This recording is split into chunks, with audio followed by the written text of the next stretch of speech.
capítulo 2.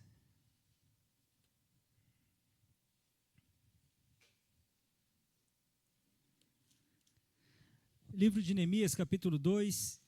Eu quero ler os versículos iniciais desse capítulo.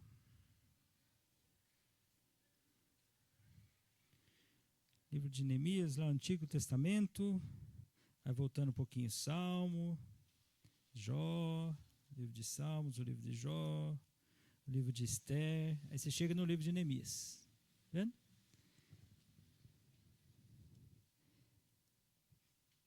Neemias, capítulo 2.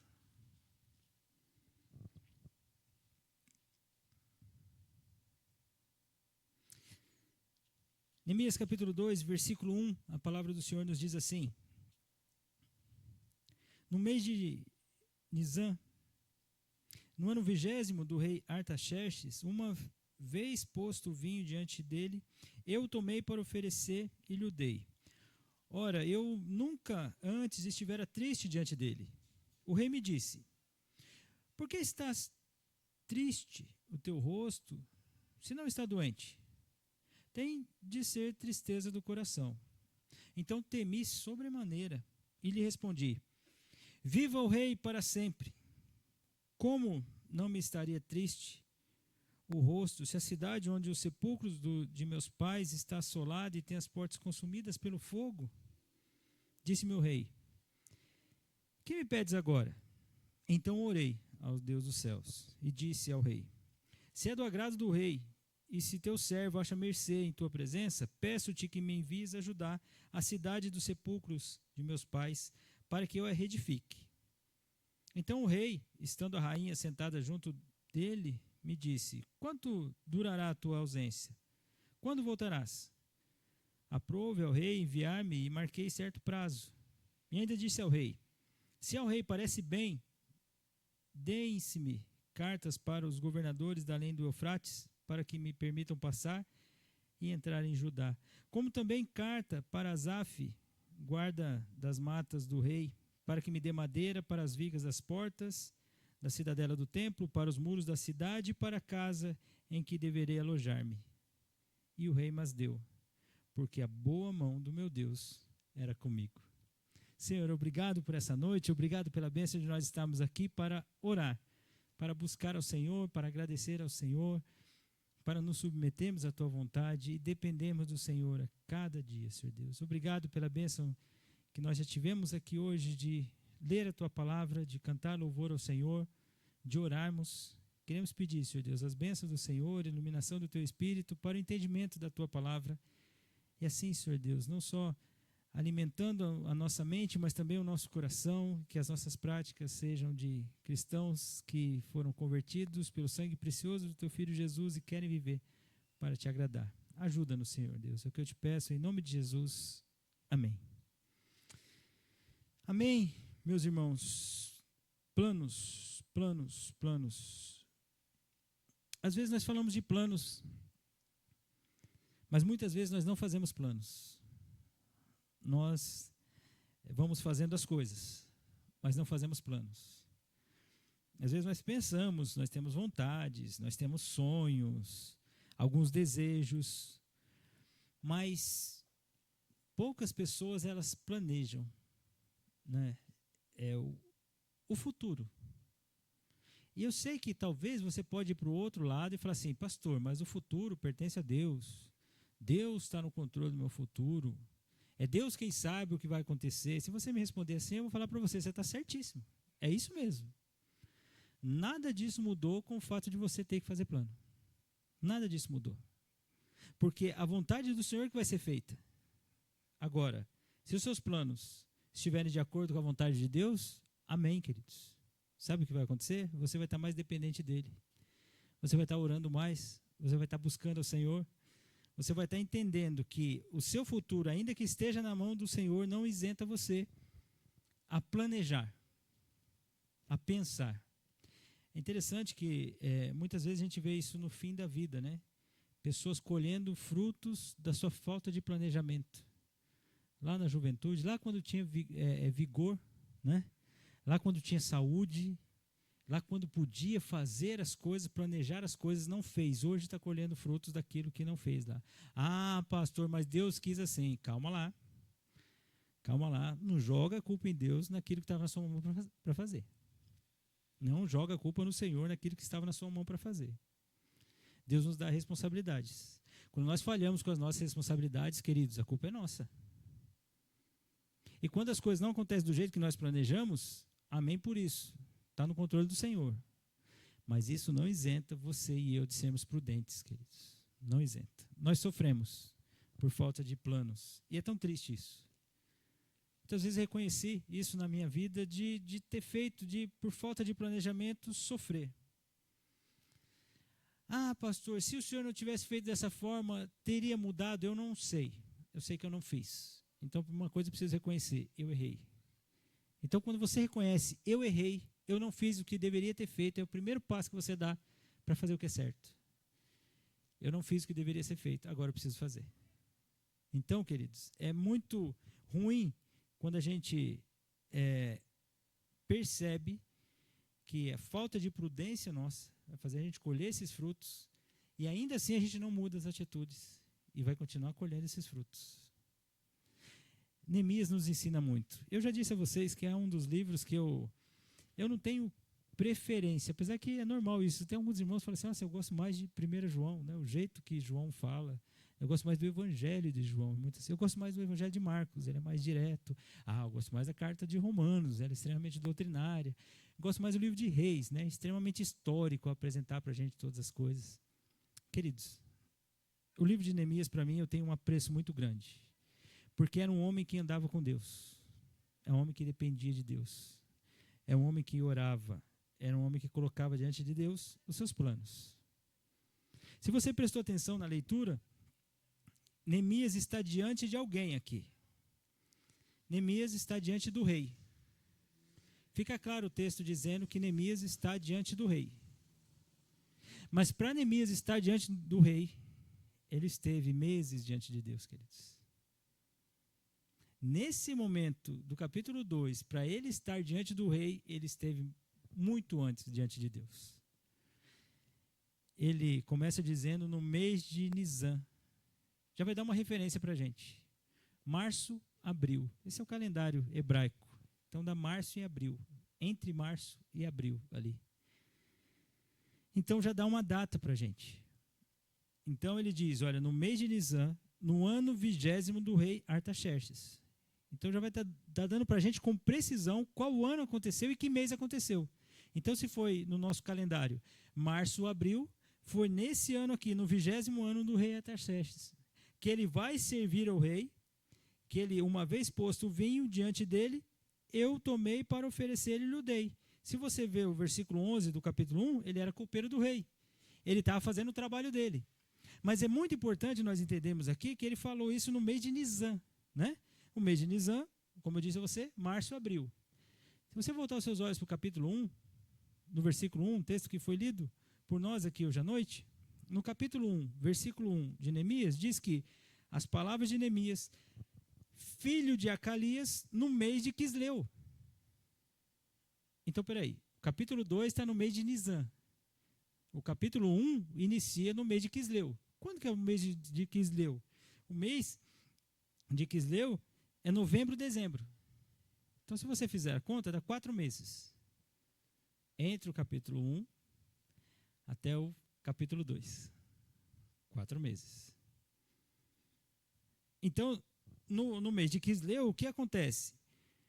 Anani, um dos irmãos de Neemias, ele vem de Judá e Neemias faz a pergunta: como é que está Judá? Não está nada bem, Neemias. Não está nada bem. O povo lá, olha, os restantes que foram levados do exílio, eles estão lá na província, estão em grande miséria, desprezo, os muros de Jerusalém estão derribados, suas portas estão queimadas.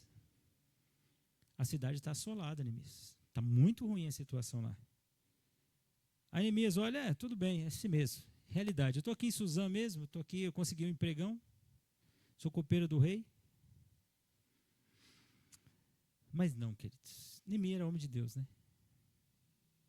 Neemias estava como copeiro do rei, que era um cargo até de certa forma um conselheiro do rei. Era alguém que estava no palácio. Se você prestou atenção na leitura do capítulo 2, versículo 1 ao versículo 8, estava o rei e quem mais lá? Se você prestou atenção. Quem estava assentado junto com o rei? A rainha. A rainha nunca se apresenta em encontros oficiais, ou seja, era uma reunião íntima. E o Neemias estava nessa reunião. E o Neemias se apresentou diante do rei nessa reunião. Opa, peraí. Neemias então tinha acesso? Tão próximo assim ao rei? Pois é. E aí ele pergunta, o que está acontecendo lá em Judá? Judá está mal. Como são as coisas, né? Queridos, como a gente vê, infelizmente, que o egoísmo faz parte do coração de muita gente, né? De muita gente. Inclusive, às vezes, daquela que a gente olha no espelho. Você não precisa estar numa situação de milionário, rico. Você está numa situação um pouquinho melhor que o outro. Você não se lembra mais. Você não se lembra que você foi cuidado. Você não se lembra que você pode cuidar. Você não liga. Mas Neemias falou assim, eu estou aqui em Suzã, sou copeiro do rei, mas quando eu fico sabendo que Jerusalém está assolado, o que eu faço? Olha o que ele faz, queridos. Quando ele ouviu essas palavras, assentou, chorou, lamentou por alguns dias, jejuando, orando perante o Deus dos céus, faz confissão de pecado. Ah, Senhor, Deus do céu, Deus grande e temível, que guardas aliança, misericórdia para com aqueles que te amam, guarda os teus mandamentos. Olha a oração desse homem, versículo 5 do capítulo 1. Versículo 6. Estejam, pois, atentos os teus ouvidos, os teus olhos abertos para acudires à oração do teu servo. Que hoje faça a tua presença, dia e noite, pelos filhos de Israel, os teus servos, e faço confissão pelos pecados dos filhos de Israel, os quais eles têm cometido. Não, os quais temos cometido. Pois eu e a casa de meu pai temos pecado, temos procedido de todo corruptamente contra ti. Não temos guardado os mandamentos, nem os estatutos, nem os juízos que o Senhor ordenaste a Moisés. Não estamos guardando a palavra, Senhor. Mas espera aí, o Neemias. Nós vamos saber na história de Neemias que ele era um servo fiel. Se você prestou atenção também na leitura do capítulo 2, diz que ele nunca estivera triste na frente do rei. Era um funcionário exemplar.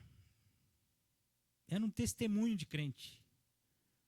Mas ele se vê nessa situação, ele fala assim, é o meu povo. É o meu povo que está sofrendo. Nós falhamos. Nós pecamos contra o Senhor. Porque lá nas bênçãos e maldições relatadas em Deuteronômio, dizia que se a gente observasse a lei, não ia acontecer esse mal. Moisés avisou também em Deuteronômio, quando entrar na terra, não se misturem.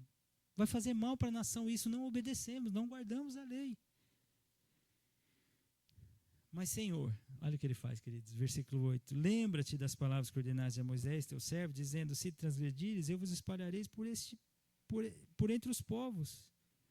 Mas se vos converteres a mim, guardares os meus mandamentos e os cumprires, então ainda que os vossos pecados, que os vossos rejeitados estejam pelas extremidades do céu, de lá os ajuntarei, os trarei para o lugar que tenho escolhido, para ali habitar, fazer habitar o meu nome. Ou seja, o Senhor perdoa. O Senhor escuta o clamor, o Senhor perdoa. Estes ainda são os teus servos, Senhor. Que oração linda, queridos. Estes ainda são os teus servos, teu povo, que o Senhor resgatou com grande poder, com mão poderosa. Esse povo pecou, Senhor. Aliás, nós pecamos, mas nós estamos diante de um Deus que perdoa. Esse povo foi o Senhor quem escolheu. Então está nas suas mãos mudar a sorte desse povo. O Senhor tem todo o poder. Ah, Senhor, estejam, pois, atentos os teus ouvidos à oração do teu servo e a dos teus servos, que se agradam em temer o teu nome. Concede que seja bem-sucedido hoje o teu servo e dá-lhe mercê perante este homem. Nesse tempo eu era copeiro do rei. Novembro, dezembro, essa oração. E aí, queridos, março e abril. Março e abril traz esse homem de novembro, dezembro, trabalhando. Está ele trabalhando. O que ele vai fazer? Ele não pode fazer, ele não tem o que fazer. Ele tem planos, e você vai perceber os planos dele. Ele tem planos. Enquanto o Senhor não realiza os planos, enquanto o Senhor não muda a realidade, o que ele vai fazer? Eu vou trabalhar. Eu vou continuar, como a gente usa essa expressão, né? Eu vou continuar tocando minha vida. Eu vou continuar seguindo. É isso que o versículo 1 do capítulo 2 vai dizer.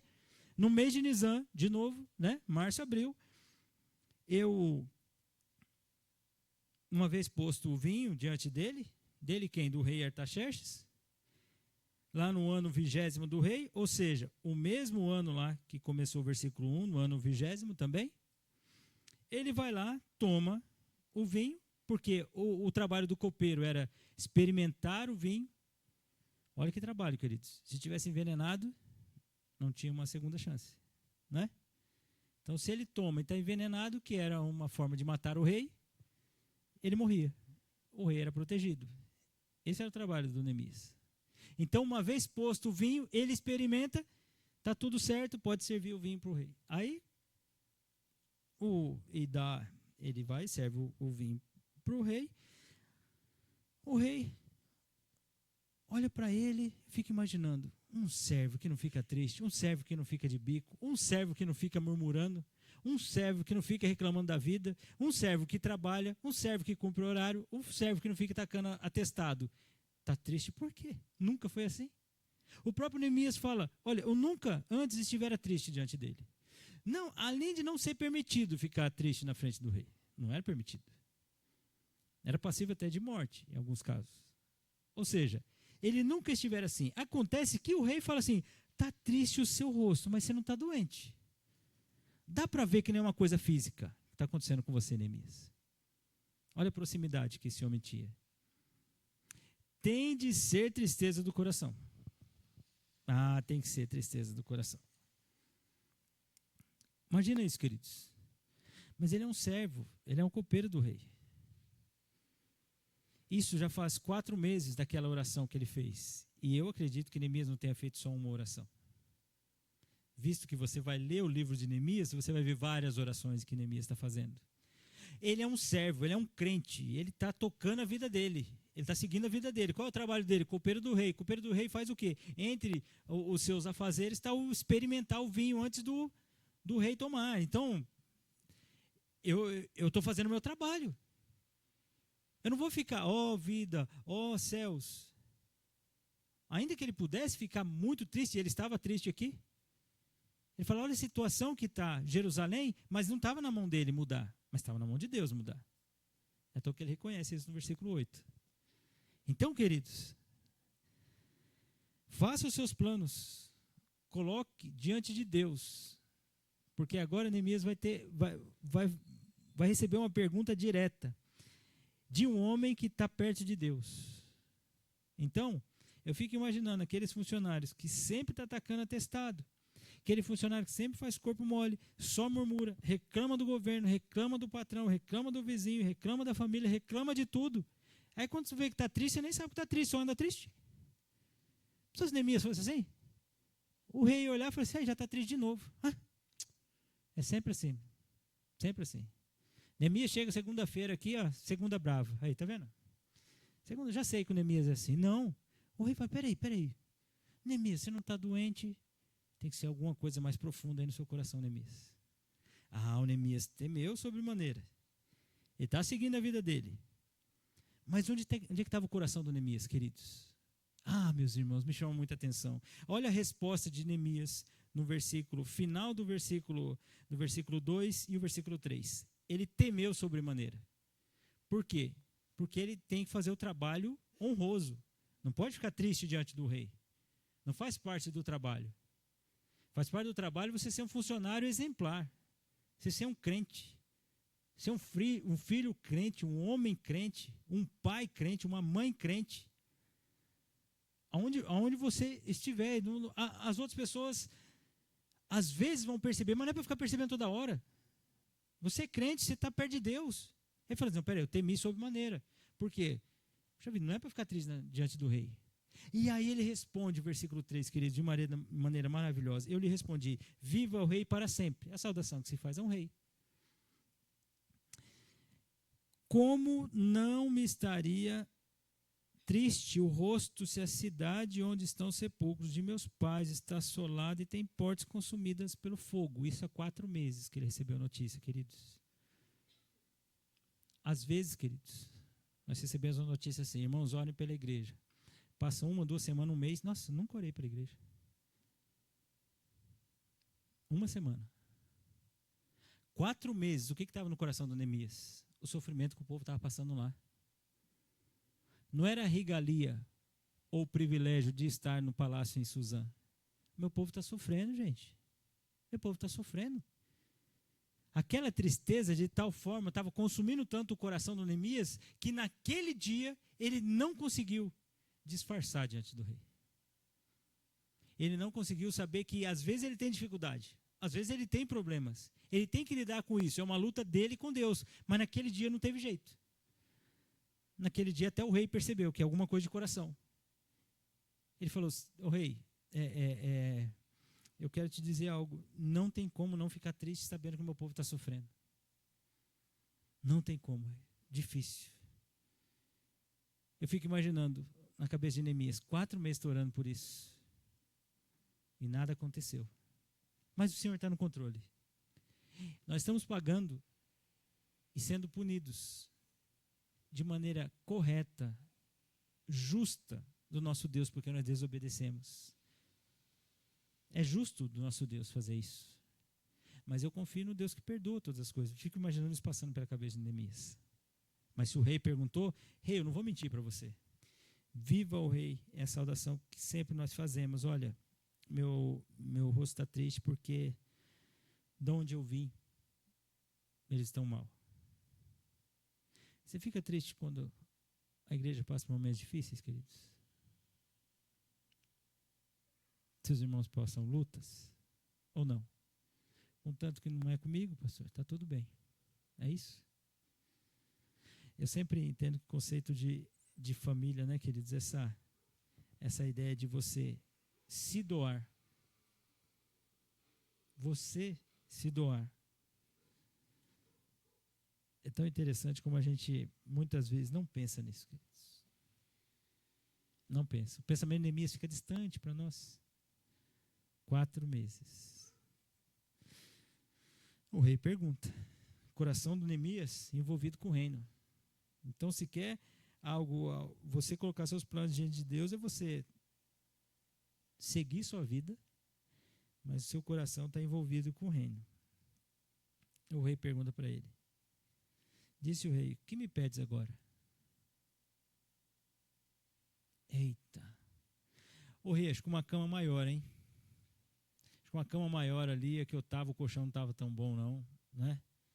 Um dia mais de folga, trabalhando bastante. Podia ter um auxiliar para ser o copeiro aqui, ser o copeiro do copeiro, né? Sei lá, talvez tenha um abono aí de alguma coisa. Né? O que esse homem faz, queridos? O que o Neemias faz? Se há uma pergunta do rei, o que eu posso pedir a ele? Eu não vou sair de supetão. O que eu peço? Sei lá, não, peraí. Eu tenho que falar com aquele que é o dono de todas as coisas. Então ele ora. Mais uma vez. Depois daqueles 4 meses orando, queridos, ele ora. Ele ora a quem? Ao Deus dos céus, que tem o controle de todas as coisas. É um homem que está perto de Deus, irmãos. É um homem que está perto de Deus. Às vezes nós buscamos estratégias afins. Conheço tal pessoa, fulano que conhece ciclano, e eu faço isso, eu faço aquilo, e eu falo com aquilo, e falo com aquele, e não fala com Deus. Neemias tinha exatamente o que falar. Se você prestar atenção no decorrer do texto, ele tinha o texto pronto, queridos. Mas ele falou assim, não é coisa da minha cabeça. Eu sou um homem que depende de Deus. Então, Senhor, fica imaginando a oração de Neemias. Porque não está relatada essa oração. Senhor, me dê sabedoria. Eu preciso falar para esse homem tudo que está no meu coração. Se for da vontade do Senhor, ele vai dizer um não, ou ele vai dizer um sim. Mas o Senhor tem o controle de todas as coisas. Pode ser que seja essa. Quando a gente chegar lá no céu, a gente pergunta para o Neemias, qual foi essa oração, Neemias, que você fez, rapidamente? Né? Ou ele falou assim, Senhor, eu tenho um plano. Meu plano é esse. Meu plano é ir lá para Jerusalém. Mas me dê sabedoria na hora que eu vou falar com o rei. Foi rápido essa oração. ao que tudo indica. Ele não saiu dali, foi orar e voltou. Aquela oração breve que você faz. Mas quem está perto de Deus, sabe até pelo que orar, irmãos. Olha só o que ele diz ali. Então orei ao Deus dos céus. Versículo 5 ao versículo 8. A parte inicial do versículo 8. Do versículo 5, a parte inicial do versículo 8. Queridos, ele tem um plano.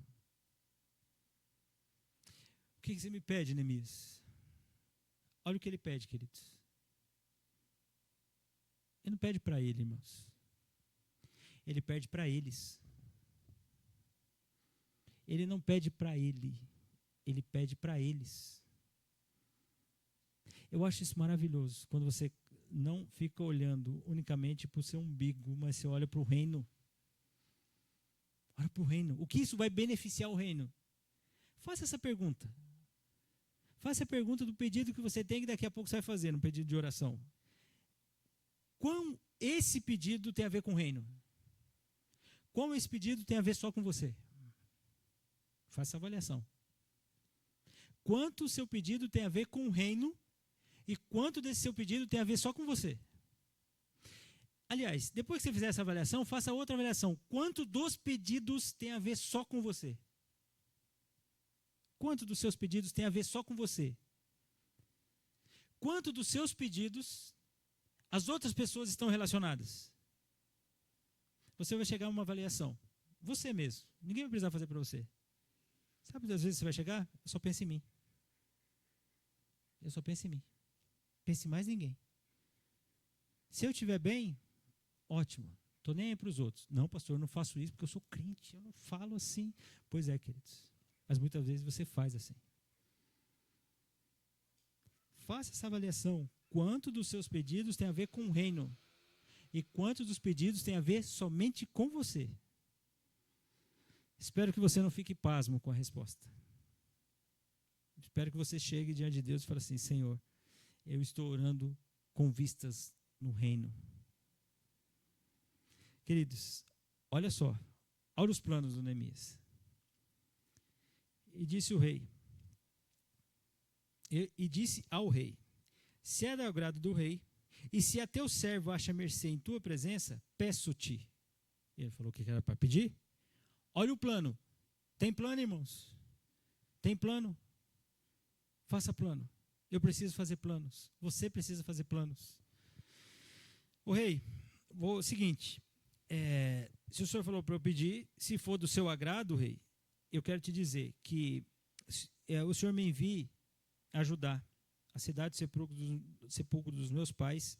Qual a finalidade de eu ir para ajudar? Não é passear. Eu vou lá para reedificar a cidade.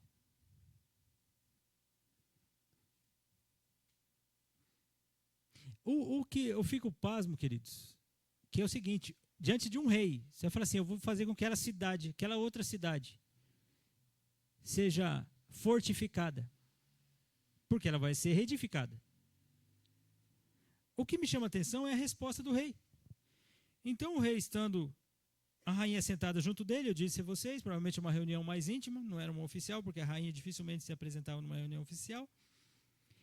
Então o rei, estando a rainha sentada junto dele, me disse: quanto tempo vai durar a sua ausência? Ou seja, Neemias vai fazer falta. Eita, isso que é um servo crente, hein, queridos? Quanto tempo vai durar a sua ausência? Quando você vai voltar? Ou seja, já está considerando a ida do Neemias. Aí o Neemias diz assim: ó rei, aprove ao rei enviar-me e assim, 12 anos, cerca de 12 anos, 10, 12 anos. Que é o tempo que dá 5,14, Neemias 5,14, você vai perceber que deu mais ou menos esse tempo. Depois ele retorna, porque ele marcou que ia retornar. Olha o plano, queridos. Olha o plano desse homem. Olha o plano desse homem. Olha o coração desse homem. Então, ainda disse ao rei: ô rei, se parecer bem, dê também, além de eu poder ir para ajudar, para edificar, só me dá cartas para os governadores da além do Eufrates, para que eles me permitam passar e eu entrar e ajudar. Certo? Está o reinado persa dominando, só para dizer que eu vou para ajudar. Ah, e outra coisa também, rei, também, Neemias, homem de Deus, né, queridos? Também, eu precisava de cartas para os guardas lá das matas do rei, tá bom? Porque lá tem madeira, então chegar lá, eles vão me dar madeira para eu colocar na viga das portas da cidade, dos muros da cidade e para a casa que eu vou fazer, onde eu vou ficar.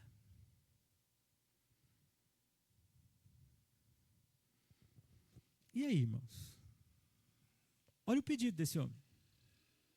Preciso de carta para passar lá, para quando eu for chegar, os guardas falarem, o que você está fazendo aqui? Não, rei, esse daqui eu já estou liberado para o rei, vou entrar e ajudar, estou indo para lá. Ah, tá, aqui, Azaf, seguinte, eu vou precisar de viga tal, de viga tanto, tal, não sei o que, isso aqui eu preciso, tal, porque eu vou edificar a porta, então porta vai ter todos os umbrais, tal, não sei o que, você me dá isso aqui, isso aqui, isso aqui, isso aqui. Você acha que o Neemias fez isso, queridos, nesses 5 minutos que ele estava conversando com o rei? Quando que ele fez isso, irmãos? Quando que ele chegou com essa lista de material? Será que ele ficou lá, o rei que me pede, deixa eu ver. 1, 2, 3, 4, 5, porta, 3. Eu acho que umas 10 vigas. Não, queridos. Ele falou, não, eu preciso pegar madeira, bastante madeira, vou reedificar, fazer muro, dá bastante trabalho. Ô rei, eu preciso disso, e eu preciso que você habilite isso. Queridos, o que aconteceu no versículo 8, finalzinho dele? O rei deu. Por quê, queridos? Por que o rei concedeu isso para o Neemias? Porque a boa mão do meu Deus era comigo. Porque ele é homem de Deus, irmãos. Ele é homem de Deus, ele não fica só querendo coisas. Ele quer doar-se. Ele estava lá em Suzã. Ele estava sendo copeiro do rei. Tinha contato com a rainha e com o rei. Mas a questão do Neemias é falar assim, os outros estão sofrendo, eu vou doar a minha vida, em vez de querer uma cama nova para mim, um quarto maior para mim no palácio, um mês de folga, pelo menos, ou pelo menos alguns dias de folga, diminuir o meu horário de trabalho. Ser copeiro do rei, eu queria ser um administrador do reino. Não, o povo está sofrendo lá, eu me dedico a eles, eu dedico a minha vida a eles. Eu sou um servo, eu não quero ser servido. Quem fez isso, queridos? Quem fez isso? Quem veio para servir e não ser servido e dar a vida em resgate de muitos? Jesus! Jesus, o nosso mestre. Irmãos, Neemias faz algo maravilhoso. Neemias fala assim, se o povo está sofrendo, o que eu preciso? Eu preciso de tempo para poder reedificar. Quem tem madeira? O rei. Quem tem recurso para eu poder ir? O rei. Então, se ele falou o que é para eu pedir, ou seja, é Deus que falou isso. É Deus quem abriu essa porta. Eu preciso disso, rei. O rei deu. Eu achei interessante, como, queridos, a palavra de Deus, o Espírito Santo do Senhor, deixa registrado para nós assim, o rei deu. Pronto, como se fosse comum. O rei deu. Por que parece comum? Porque a boa mão de Deus era com esse homem, queridos. A boa mão de Deus era com esse homem. Esse homem faz planos e coloca-se diante de Deus. Senhor, o povo pecou, o Senhor está certo no seu julgamento, mas o Senhor também perdoa, mas eu estou aqui como copeiro do rei. E o que eu vou continuar fazendo? Servindo o rei. Mas eu fico imaginando Neemias falando, Senhor, se o Senhor me der a oportunidade, eu quero estar em Jerusalém. Se o Senhor me der a oportunidade, eu vou para lá. Eu vou para lá. Precisa reedificar. A Anani falou que as portas todas. Então tem 1, 2, 3, 4. Tem tanto de porta. Precisa de viga, muro, uma altura do muro assim. Nossa, é bastante. Precisa disso. Senhor, esse é o plano. Passa um mês. Nada. E aí, Neemias, tudo bem? Tudo tranquilo, Neemias? O reino está tudo certo, tal. Vinho aí, tal. Tudo certo, passou. 2 meses. Nada, ainda continua trabalhando, mas nada de ficar triste, nada de ficar bicudo, nada de ficar murmurando. Estou tão triste. Não, vamos servir. O que é o trabalho? O trabalho é copeiro, toma, rei, aqui, vinho, tal, já experimentei, tranquilo, tal, vamos tocar a vida. Chega em casa, ora, Senhor, ainda não foi hoje, mas está nas mãos do Senhor. O Senhor pode abrir as portas, o Senhor é o dono de tudo, o Senhor é o Deus dos céus. Tal dia ele chega e de alguma forma o rei fala, você está triste, é coisa do coração. O que você quer? Opa! O plano está aqui. O rei deu. Meus irmãos, nós precisamos andar perto do Senhor. Faça os seus planos. Faça os seus planos. Coloque diante de Deus. Deus pode fazer. Eu não estou dizendo para você que Deus vai fazer. Mesmo porque eu nem sei quais são os seus planos. Eu preciso fazer planos. Você precisa pensar no futuro. Porque você não tem o controle do futuro. Muitas vezes nós não pensamos no futuro. E pensamos da maneira errada. Como Deus controla o meu futuro, eu não vou pensar no futuro. É um erro nosso. É um erro nosso. Outro dia eu estava conversando com meu pai, falando dessa geração de uma maneira geral. Vocês viram um documentário dizendo, uma reportagem, na verdade, dizendo que essa geração cresce o número eu não vou falar de adolescentes, queridos, e nem de jovens. 20 anos para mim já é homem. Cresce o número de homens que não estudam e nem trabalham. Vou falar de novo. Porque para mim, 18, 20 anos já é homem. Cresce o número de homens que o mundo trata como adolescente, jovens, que não estudam e nem trabalham. O que vai colher essa geração, queridos? O que vai colher essa geração? Por isso que certos programas sociais fazem sucesso. Porque está se criando um número gigante de preguiçosos, para ser mais leve no adjetivo, de preguiçosos, que daqui a um tempo isso vai pesar no país. Se o Senhor Jesus não voltar, isso vai pesar nas finanças do país. Sabe o que é isso, queridos? É não planejar o futuro. Chega lá na frente e sofre. Pastor, mas Deus quis assim. Colocar a culpa em Deus, queridos, quando as coisas estão na nossa mão para fazer, cuidado. Cuidado. Deus não tenta ninguém, Tiago diz isso. Deus não é Deus de pecado. Vamos colocar nossos planos diante do Senhor. Senhor, obrigado por essa noite, obrigado pela bênção de podermos orar, colocar os nossos planos diante do Senhor. Se o Senhor vai fazer segundo os nossos planos, nós não sabemos. Nós queremos e desejamos que os nossos planos estejam de acordo com a Tua vontade, Senhor. Perdoa, Senhor Deus, quando os nossos desejos, muitas vezes, eles são só egoístas.